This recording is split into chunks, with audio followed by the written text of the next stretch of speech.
Para po matignan ng mata niya kung nakakita po ba siya. Tsaka konting financial lang po.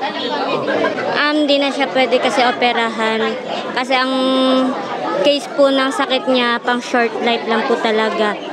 Ang sabi sa amin ng doktor, alagaan na lang siya kung hanggat kailan namin siya makakasama.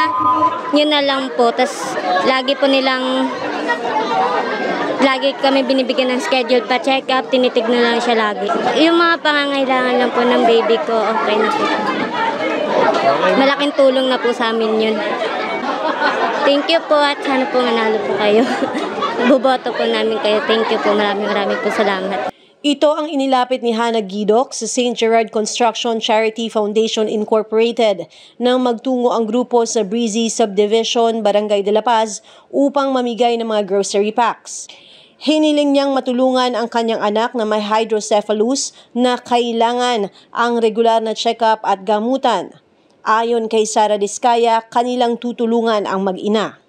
Yes, yung mommy, yung anak niya may hydrocephalus, so 1-year-old na yung bata.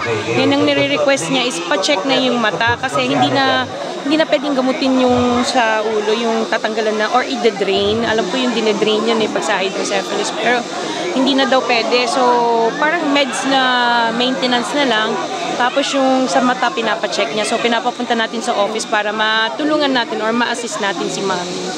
Samantalang sa pagbisita ng grupo nila Ate Sara, kanilang ibinigay ang 200 grocery packs na hiling ng presidente ng Homeowners Association.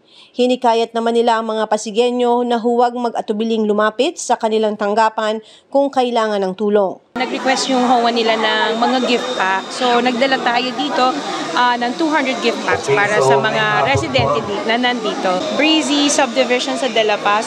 Maraming salamat sa warm na welcome nyo dito sa amin. Tapos sa mga Pasigueño, abangan nyo kami or kung may request man kayo, sulat lang kayo sa office para matugunan natin yung mga request nyo or hiling nyo. Ito kami ngayon sa Breezy Subdivision dito sa De La Paz. Nakipag-ugnayan sa atin yung HOA President at humingi ng konting tulong para sa kanyang mga kalugar. So, andito ngayon yung Team Sara na humaharap ngayon sa mga residente.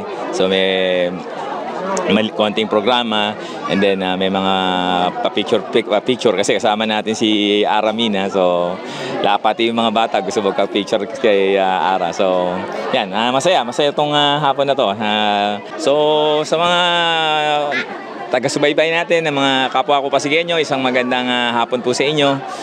Kung may mga request po doon sa inyong lugar, andito po ang St. Gerard Charity Foundation na tumutugon po, no, sa abot ng kanilang makakaya para naman kahit paano makaambag, no, sa mga pangangailangan ng mga kapwa natin Pasigueño. Ang amin po namang tanggapan ay bukas Monday to Friday, 8 to 5, dyan po sa St. Gerard Building. Meron po sa Bangbang, malapit lang po yan sa City Hall, isang sakay lang po yan. So, kung meron po kayong mga request, padala nyo lang po, simple request letter. Ilagay nyo lang po yung mga detalye importante. Meron naman pong staff doon na pagka bumisita po kayo na mag-a-assist po sa inyo. Ito naman ay pangdagdag din at na mga bigas, na mga food pack para ho sa mga nangangailangan ho natin.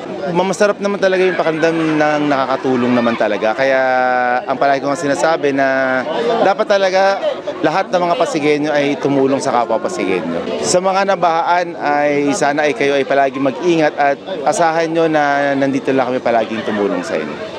Nagpasalamat ang HOA President sa ipinagkaloob sa kanila ng SGC at tiniyak ang suporta para kay Ate Sara. Napakahalaga dahil yan ang pangangailangan ng aming lugar at sa kanila lang kami makakakuha ng tulong para maibigay sa aking mga kababayan ng mga pangangailangan dito sa aking lugar. Masayang-masaya kami, kamuha niyan, nakikita nyo naman. Sobrang saya nila, aking pinapunta ang ating mga kandidato rito at nakita nila ang mga kahilingan na ibibigay sa kanila. Sa pangangailangan dito sa aming lugar ay mga gaya ng mga gamot, tsaka mga medical at mga kailangang mga tent, isa na yan, tsaka mga gamit sa mga party-party at mga lahat na dito, hiniling namin. Maraming lugar dito sa aming lugar Kung maaari, ito, ipapasara ko to para lang sa kanya. Sa Team St. Gerald, maraming salamat po at kayo nakapunta sa aming lugar. Nagpapasalamat ang lahat ng aking mga kababayan dito. Maraming salamat po. Lalo na kay Ma'am Sara. Ako si Luan Peñano para sa latest ng iNews Pasig.